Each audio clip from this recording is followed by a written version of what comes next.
What's up guys? I am Santosh. Welcome to IS Sutra. दोस्तों I hope you are all doing very well. आज का जो दोस्तों motivational quote है इसमें बोला गया है the best view comes after the hardest climb. मतलब सबसे बेहतरीन सबसे सुंदर नज़ारा जो आता है जब आप मेहनत करके यहाँ से मेहनत करते हुए यहाँ जब पहुँच जाते हैं, उसके बाद जब अपने आप ऑल अराउंड देखते हैं तो जो आपको नज़ारा मिलता है सब आपको आपसे नीचे नज़र आते हैं। बिल्कुल एक पीस और काम एटमॉस्फेयर नज़र आता है क्योंकि वहाँ पे बहुत लोग नहीं पहुँच पाते। तो वही बात यहाँ पे बोली गई है, the best view comes after the hardest climb. तो दोस्तों ऐसे ही आपको भी अपनी सक्सेस अचीव करनी है। जब आप सक्सेसफुल हो जाएंगे, अपना गोल अचीव कर लेंगे लाइफ में, तो आपको भी कुछ ऐसा ही नज़र आएगा कि अपने अक्रॉस जो ऑल अक्रॉस जो व्यू होगा वो बहुत ही शानदार, आपको एक मेंटल पीस मिलेगा उससे, और आपको एक सेटिस्फैक्शन का जो फील है वो आएगा।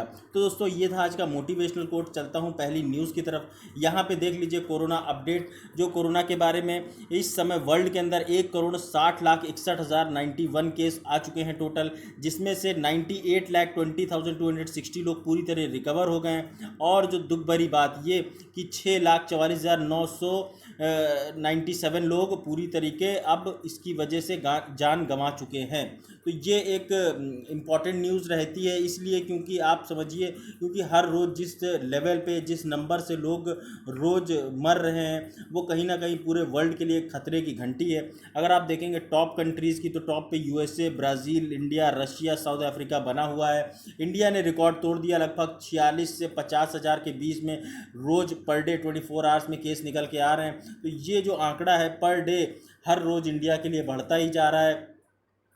अगर टोटल नंबर्स की इंडिया की बात करें तो अप्रॉक्सीमेट 38,83,854 केसेस निकल के आ चुके हैं। इसमें से अच्छी बात यह कि 88 लोग जो 8,84,000 जो लोग हैं वो पूरी तरीके रिकवर कर गए हैं। और इसमें से जो 32,089 लोग हैं इंडिया के अंदर कोरोना की वजह से अपनी जान गंवा चुके हैं। तो ये था कोरोना अपडेट। चलता हूँ यहाँ पे बात की जा रही है जो मल्टी डायमेंशनल पोवर्टी इंडेक्स की। मतलब जो गरीबी होती है, जैसा कि आप देख सकते हैं, एक एक अनार 100 बीमार, या एक कटोरा 4 बच्चे या 8 बच्चे खाने वाले हैं। तो ऐसा जो आपको नज़ारा देखने को मिलता है, इससे बहुत सारे जो बच्चों की लाइफ है उस पर फ़र्क पड़ता है। और इसी की बात की जा रही है। अभी global multi dimensional poverty index release करी गई 2020 की Oxford poverty and human development initiative के द्वारा। सबसे इंपॉर्टेंट क्वेश्चन यही बनेगा कि मल्टी डायमेंशनल पॉवर्टी इंडेक्स किसके द्वारा रिलीज़ करी गई। तो ये आप डायरेक्ट याद रखिएगा, OPHI। और ये यूनाइटेड नेशन डेवलपमेंट प्रोग्राम के इन कोलैबोरेशन में लॉन्च करी गई। इसमें बोला गया कि 1.3 बिलियन जो लोग हैं आज भी मल्टी डायमेंशनल पोवर्टी के तहत रह रहे हैं। जो बच्चे जो हैं जिनको higher rates of multi dimensional poverty देखने को मिली, इसमें जो आधे मल्टी डायमेंशनली जो पुअर पीपल है उसमें 664 मिलियन बच्चे हैं और जो कि 18 साल से कम उम्र के हैं। तो आप समझ सकते हैं कितनी ज़्यादा एक बड़ा इशू है पोवर्टी का ये। एक अगर आप देखेंगे सस्टेनेबल डेवलपमेंट गोल में सबसे पहले बात की जाती है नो पोवर्टी। ये वर्ल्ड के 17 ऐसे सस्टेनेबल डेवलपमेंट गोल्स हैं जो कि हर दुनिया का हर देश ये अचीव करना चाहता है जल्दी से जल्दी, जिससे कि एक समृद्ध राष्ट्र बन सके और वहाँ के लोग खुश रह सकें। तो ये दोस्तों 17 सस्टेनेबल डेवलपमेंट गोल्स हैं, इन्हें आप बाय हार्ट कर लीजिए, याद रख लीजिए। तो ये आप टाइम टू टाइम आप देखेंगे कि काफ़ी ज़्यादा इनका एक रेलेवेंस आपको देखने को मिलेगा। उसके बाद आप यहाँ पे देखेंगे 1 in 3 चिल्ड्रन इज़ पुअर। हर 3 में से एक बच्चा गरीब है, कंपेयर टू 1 in 6 एडल्ट। मतलब 3 में से एक बच्चा गरीब है और 6 में से एक पुरुष या फिर एक बड़ा जो इंसान है वो गरीब है।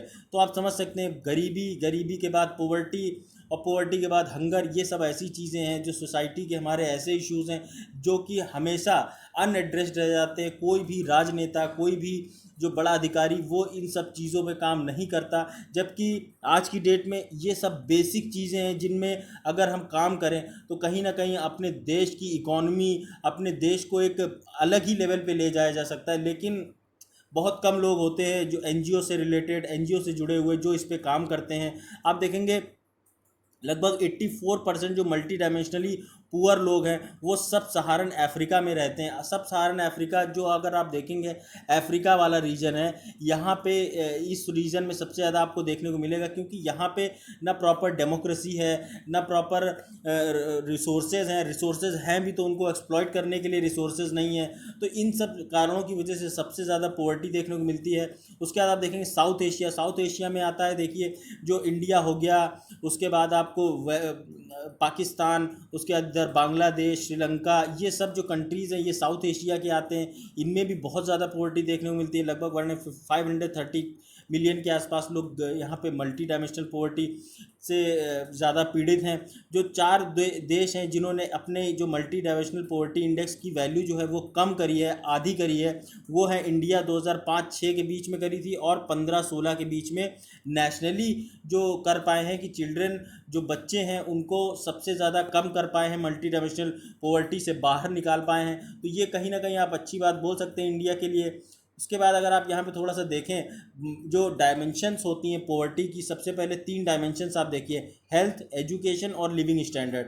अगर किसी की हेल्थ ख़राब है, एजुकेशन अच्छी नहीं है और लिविंग स्टैंडर्ड अच्छा नहीं है तो फिर वो पॉवर्टी के दायरे में आ जाएगा। हेल्थ कब अच्छी नहीं होगी? जब उसको अच्छा न्यूट्रिशन नहीं मिलेगा, अच्छा चाइल्ड मोर्टेलिटी, मतलब सारी जो बच्चा पैदा होने के बाद उसके बाद जो जीवित रहने की जो उसके अंदर पावर होती है वो जल्दी ही अगर ख़त्म हो जाता है, मर जाता है, तो फिर that is also issue of health. उसके बाद एजुकेशन में देखेंगे, अगर ज़्यादा से ज़्यादा अच्छी स्कूलिंग दी जाएगी, बच्चे प्रॉपरली स्कूल अटेंड करेंगे तो अच्छी एजुकेशन होगी।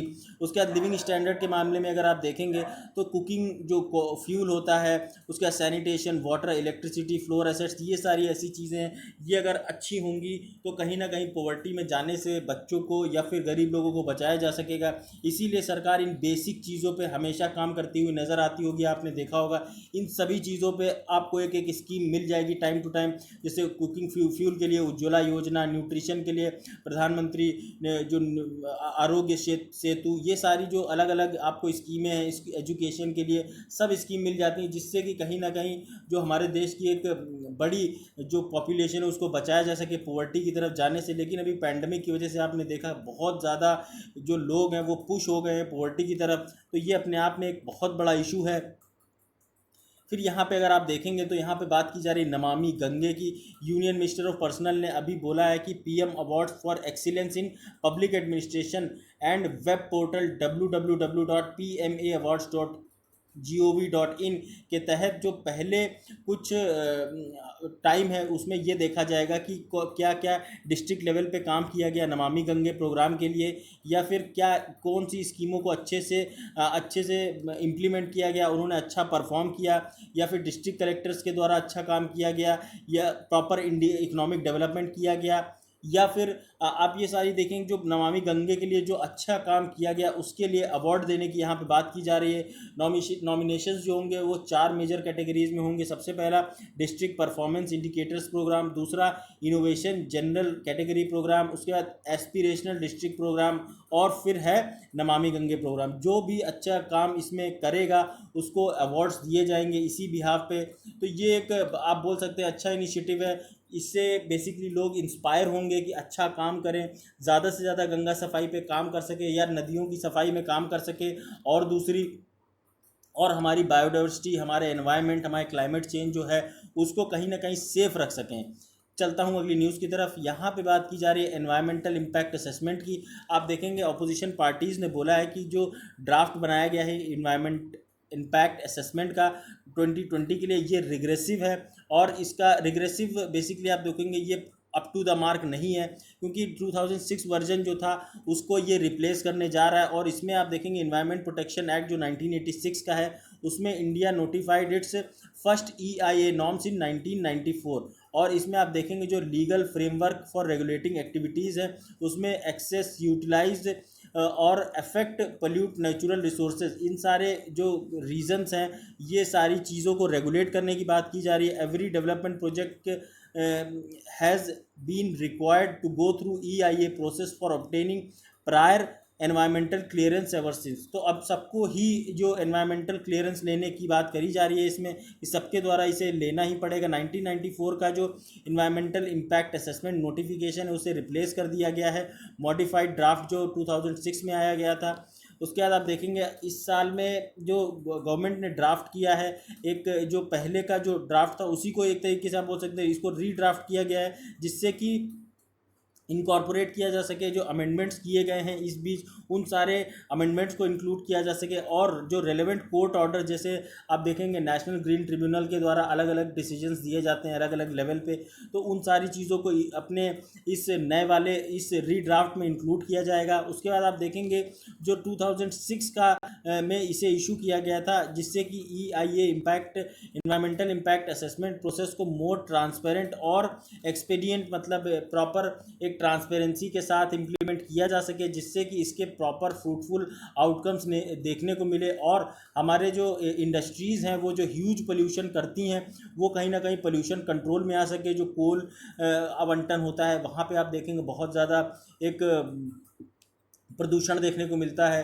उसके बाद जब ज़्यादा उससे कार्बन एमिशन होता है, और उसके बाद जब माइनिंग हो जाती है उसके बाद वो ज़मीन जो है ऐसे ही छोड़ दी जाती है। जबकि अभी एक मैंने अभी कल न्यूज़ डिस्कस करी थी, उसमें वृक्षारोपण के तहत जो भी कोल इंडिया से लिमिटेड जो माइनिंग के बाद जगह बचेगी वहाँ पे प्लांटेशन करी जाएगी और सैपलिंग्स लगाई जाएंगी, जिससे कि वो भी एरिया दोबारा ग्रीन किया जा सके। तो ये सारी इंपॉर्टेंट चीज़ें हैं, एनवायरनमेंट से आप रिलेट करके समझिए।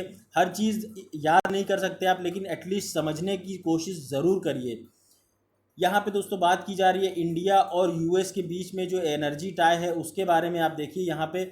उसके बाद यूएस सेक्रेटरी ऑफ एनर्जी और इंडियन जो prime minister of petroleum and natural gas हैं, उन्होंने एक मीटिंग को चेयर करी, जिसमें आप देखेंगे US India strategic energy partnership पे बात की गई। ये वही पार्टनरशिप है जब डोनाल्ड ट्रंप इंडिया आए थे उन्होंने इसमें एक MOU भी साइन किया था।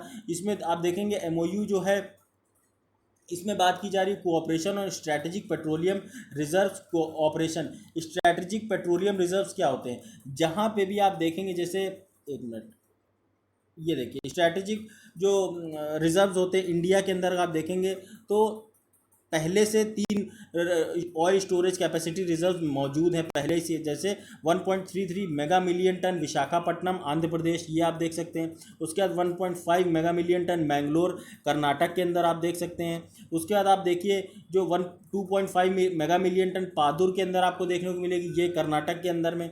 उसके बाद जो अभी जो रिसेंटली जो सेकेंड फेज़ में जो स्टोरेज कैपेसिटी बनाई जा रही है, जिसमें आप देखेंगे कि ये चंडी खोले, ये एक इम्पॉर्टेंट है ओडिशा के अंदर। यहाँ पे एक बहुत ही स्ट्रैटेजिक सबसे बड़ा मेगा ऑयल रिजर्व बनाया जा रहा है। उसका 2.5 मेगा मिलियन टन का पादुर के अंदर दोबारा ये बनाया जा रहा है। तो ये ऑयल रिजर्व्स का बेसिकली काम ये होता है, जैसे कभी हमारे देश में ऑयल की, जैसे कोई क्रूड ऑयल हम प्रोक्योर करते हैं, ख़रीदते हैं ईरान से, उसके बाद जो वेस्टर्न कंट्रीज़ हैं, जैसे आप देखेंगे वेनेजुएला हो गई, सऊदी अरेबिया हो गई इधर सेंट्रल एशिया में। उसके बाद आप देखेंगे और दूसरे कंट्रीज़ इराक, ईरान, यहाँ से जो हम तेल खरीद के लाते हैं, अगर बाई चांस कभी हमें इसकी जो मतलब आवत है, इंपोर्ट है, वो उस पर कहीं ना कहीं अगर रोक लग जाए, कुछ ग्लोबल इशू ऐसा बन जाए कि उस पर रोक लगानी पड़ जाए, तो एटलीस्ट हमारे पास इतना तेल होना चाहिए स्ट्रैटेजिकली कि हम अपने देश के लोगों को लोकली फीड कर सकें, लोकली उनके तेल की ज़रूरतों को एड्रेस कर सकें कुछ हफ्तों तक।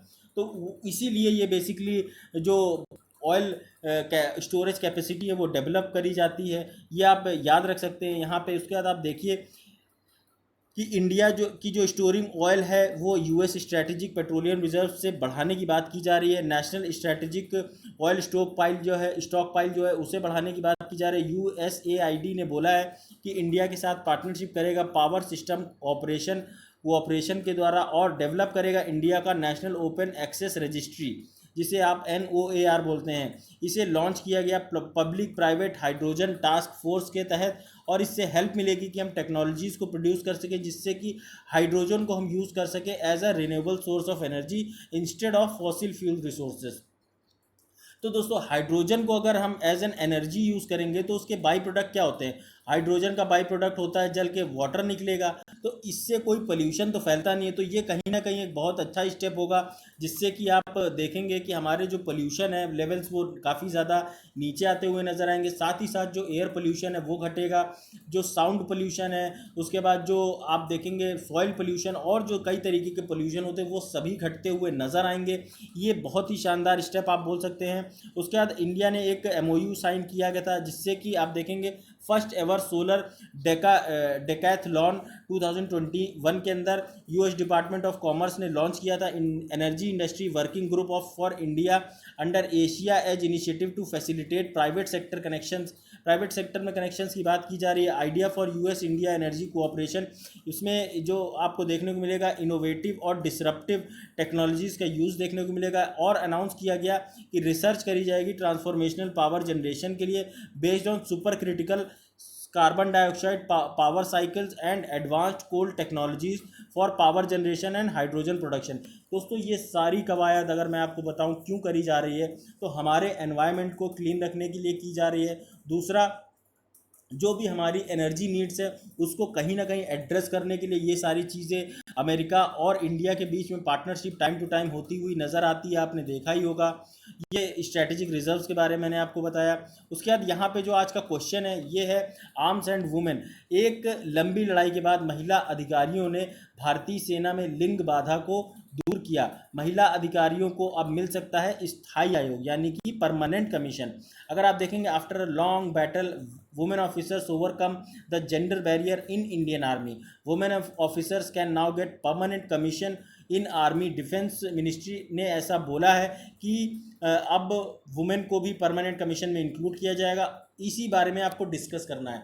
तो दोस्तों अगर मैं आपको बताऊं, अभी कुछ दिन पहले इनफैक्ट अभी ये नया डिसीजन आया डिफेंस मिनिस्ट्री की तरफ से, ये बोला गया कि अब जो परमानेंट कमीशन दिया जाएगा वुमेन ऑफिसर्स को इंडियन आर्मी के अंदर जो अभी शॉर्ट सर्विस कमीशन में क्या होता था, शॉर्ट सर्विस कमीशन में अगर आप देखेंगे तो इसमें 10 साल की नौकरी होती थी, उसके प्लस इसमें मैक्सिमम 4 साल का एक्सटेंशन दिया जा सकता था। तो ये टोटल कोई भी अगर वुमेन ऑफिसर होती थी तो वो मैक्सिमम 14 साल की नौकरी कर पाती थी। लेकिन अब जब शॉर्ट सर्विस कमीशन से ये परमानेंट कमीशन में स्विच करेंगी तो फिर ये नॉर्मल पूरी जैसे 60 साल की जॉब होती है वो पूरी अपनी जॉब कर पाएंगे। उसके बाद अपना जो इन्वॉल्वमेंट है आर्मी के अंदर वो काफ़ी ज़्यादा बढ़ पाएगा उनका।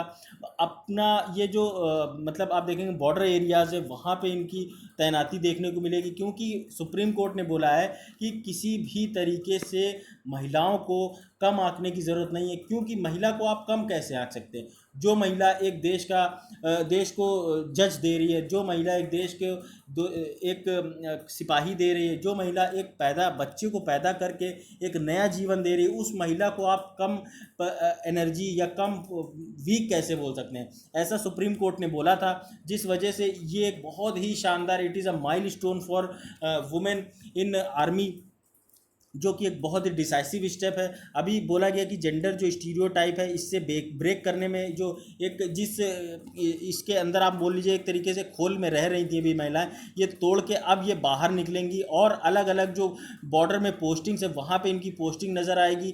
और अब एक अलग तरीके की शौर्य गाथा नज़र आएगी महिलाओं के द्वारा, क्योंकि हर जगह आप महिलाओं के देखिए हर जगह पार्टिसिपेशन है।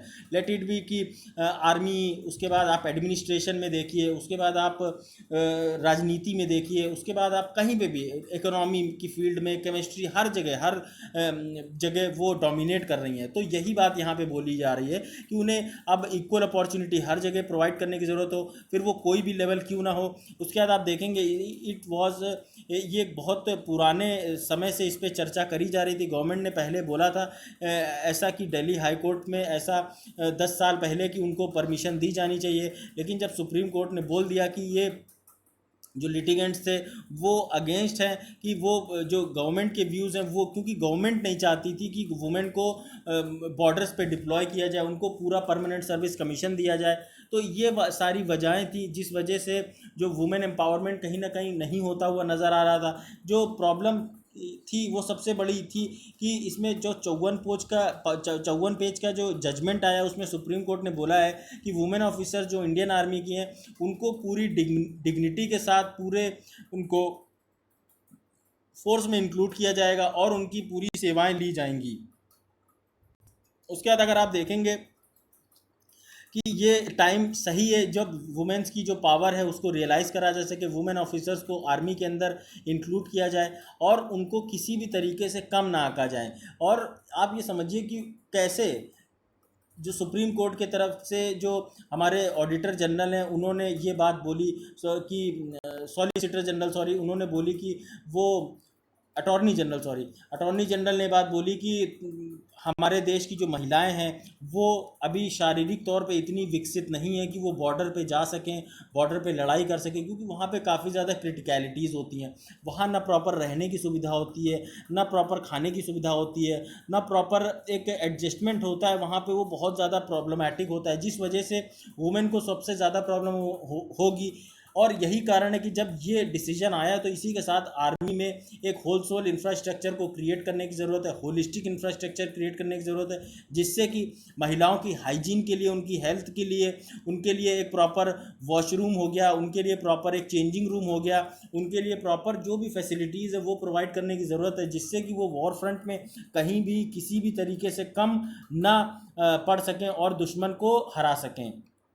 उसके बाद आप यहाँ पे देखिए आर्मी में देखा जाता है अक्सर कि जो पुरुषों की पुरुषवादी सोच है उसकी कारण महिलाओं को काफ़ी एक कम लेवल पे आंका जाता है, जबकि ऐसा बिल्कुल भी नहीं है। क्योंकि आप देखेंगे जो सीआरपीएफ है उसने ऑलरेडी अलाउ कर रखा है कि वहाँ पे महिलाएं अब कर रही हैं जॉब। उसके बाद आप देखेंगे जो पुलिस आर्मी है वहाँ पे भी महिलाओं की तैनाती है, तो हर जगह पे महिलाओं की तैनाती है, तो फिर यहाँ पे भी प्रॉपरली पूरे जैसे नॉर्मल होता है वैसे ही होना चाहिए।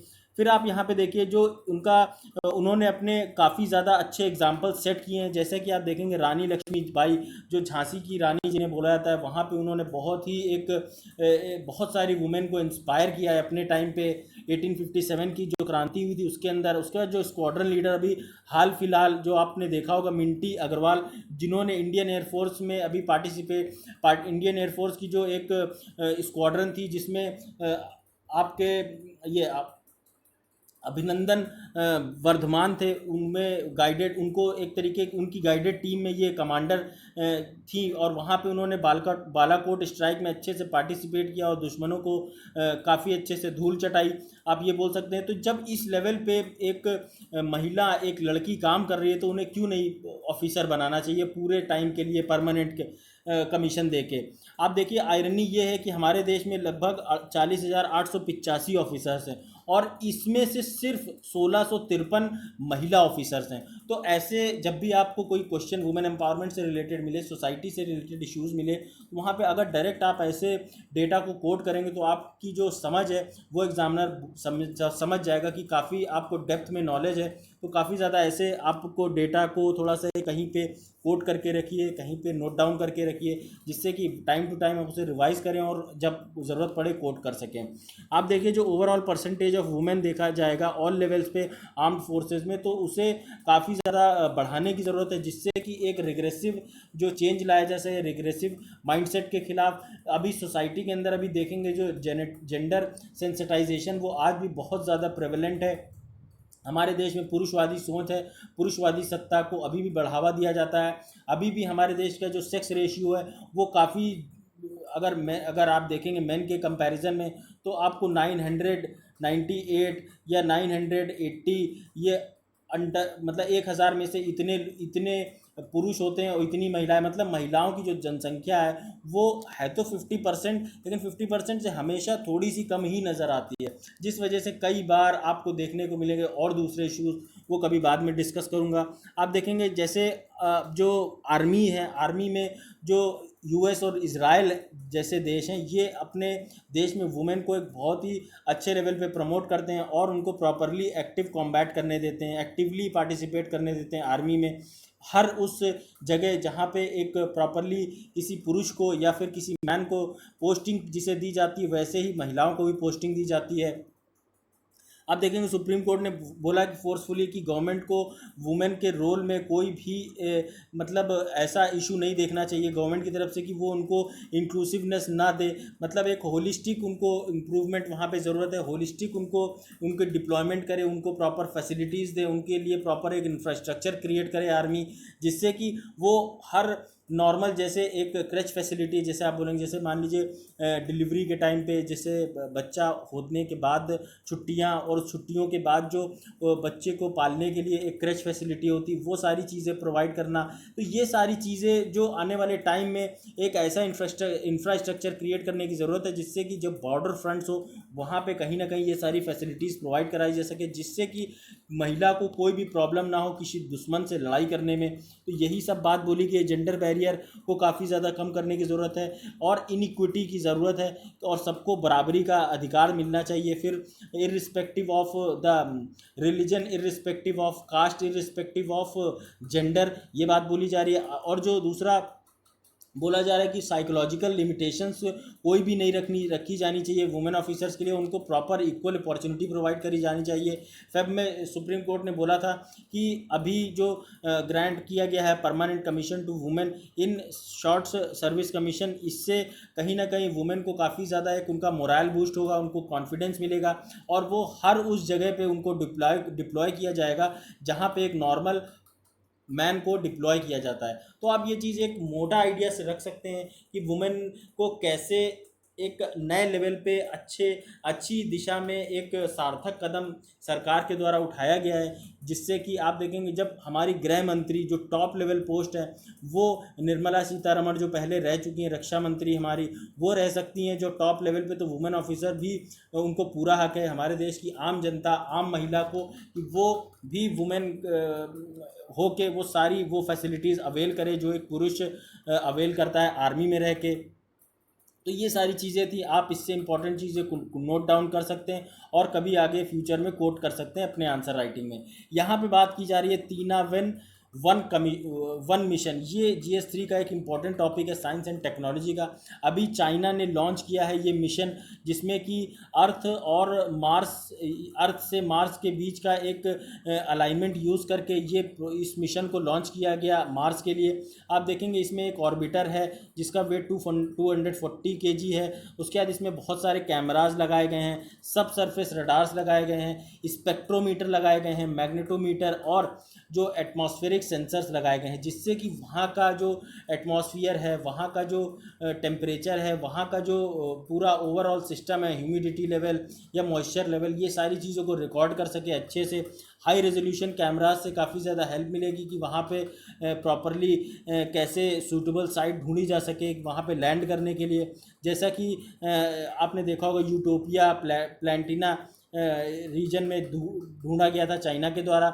अगर आप रोवर की बात करेंगे तो रोवर देखिए, रोवर ये होता है, ये एक तरीके का रोबोट होता है जो कि एक वहाँ पे जिस भी एरिया में उतरता है वहाँ पे हर चीज़ ढूंढता है, रिसर्च करता है, कलेक्ट करता है जो सैंपल्स वो सारे, उसके बाद प्रॉपरली ये वापस इससे जो सैंपल्स कलेक्ट किए जाते हैं उनको वापस लाके उनकी स्टडी करी जाती है। रोवर क्या होता है?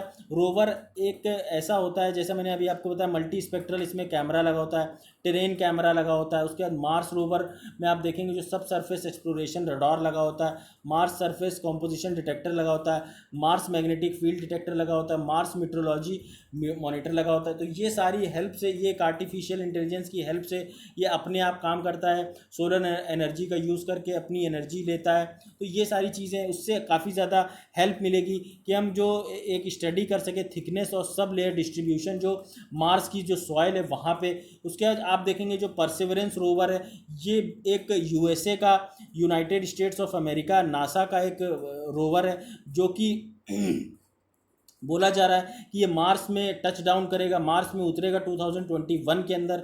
इसमें देखा गया है कि इसके जो it will look for science of in habitable conditions, ये ढूंढेगा कि वहाँ पे मार्स के अंदर क्या रहने की लायक कोई एटमॉस्फेयर है कि नहीं है, वहाँ पे जो माइक्रोबियल लाइफ है कि नहीं। जैसे कि आप देखेंगे जो बैक्टीरिया होते हैं, वायरस होते हैं, ये सब की लाइफ देखी जाएगी कि वहाँ पे है या नहीं, या फिर वहाँ पहले पे ऐसी लाइफ थी या नहीं। इसमें जो आप देखेंगे जो सैंपल्स लिए जाएंगे, सॉइल सैंपल्स और सेडिमेंट सैंपल्स, इससे एनालिसिस, इसका एनालिसिस फिर अर्थ में दोबारा किया जा सकेगा और उसके बारे में रिसर्च करी जाएगी।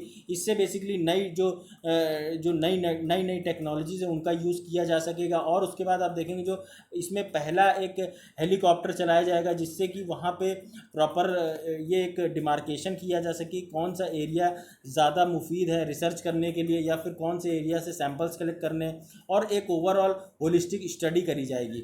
आप देखेंगे यहाँ इसको एक डिवाइस किया गया है जिससे कि जनरेट की जा सके ऑक्सीजन कार्बन डाइऑक्साइड से। कार्बन डाइऑक्साइड से अगर आप ऑक्सीजन जनरेट कर पाएंगे तो आपको सबसे बड़ी चीज़ रहने के लिए एक ऑक्सीजन मिल पाएगी। उसके बाद जो दूसरे ऑक्सीजन के यूजेज हैं वो सारे जो आप देखेंगे प्लांट के लिए, ह्यूमन रेस्पिरेशन के लिए, इस सब के लिए ज़रूरी है, तो वो कहीं ना कहीं उसके बारे में स्टडी करी जाएगी। उसी के बारे में बात की जा रही है कि मार्टिनियन जो एटमॉस्फेयर है वहाँ पे इन सब चीज़ों को अच्छे से और रिसर्च करी जाएगी। उसके बाद आप देखेंगे इक्विपमेंट ऑफ जो इक्विपमेंट इसमें यूज़ किए जा रहे हैं उससे प्रॉपरली डेटा को कलेक्ट और एनालाइज किया जाएगा, वहाँ की वेदर कंडीशंस के को प्रॉपरली एनालाइज किया जाएगा। उससे काफ़ी ज़्यादा हेल्प मिलेगी कि हम अपना जो फ्यूचर है ह्यूमन मिशन, जैसे कि अभी हम चांद पे तो उतर चुके हैं, लेकिन कभी आप देखेंगे फ्यूचर में आज से 5 साल या 10 साल बाद मार्स पे भी हमारे जो स्पेस के लोग हैं वो वहाँ पे जा सकेंगे। और इंडिया से जैसे स्पेस स्टेशन में लोग रहते हैं, इंडिया से सॉरी मतलब अर्थ से जाके स्पेस स्टेशंस में रहते हैं, वैसे ही आप देखेंगे मार्स में जाके लोग रहते हुए नज़र आएंगे, वहाँ पे स्टडी करते हुए नज़र आएंगे। और फाइनली एक ना एक दिन कभी ऐसा ज़रूर आएगा जब हम मार्स में अपनी एक सोसाइटी है, अपनी एक वहाँ पे डेवलप कर सकेंगे रहने के लिए, वहाँ प्रॉपर कंडीशंस को एक्सप्लोर कर सकेंगे। तो दोस्तों ये था आज का पूरा लेक्चर। अगर आपको पसंद आया तो प्लीज़ लाइक ज़रूर करिए, अगर नहीं पसंद आया तो डिसलाइक करने का आपको पूरा हक है। कमेंट करिए, शेयर करिए, सब्सक्राइब करिए, और thanks a lot for watching this video once again. अगर आपको मेरे इस लेक्चर की PDF चाहिए फ्री में तो आप मेरे टेलीग्राम चैनल IS सूत्रा पे जाके डाउनलोड कर सकते हैं। Thanks a lot for watching this video once again guys. जय हिंद।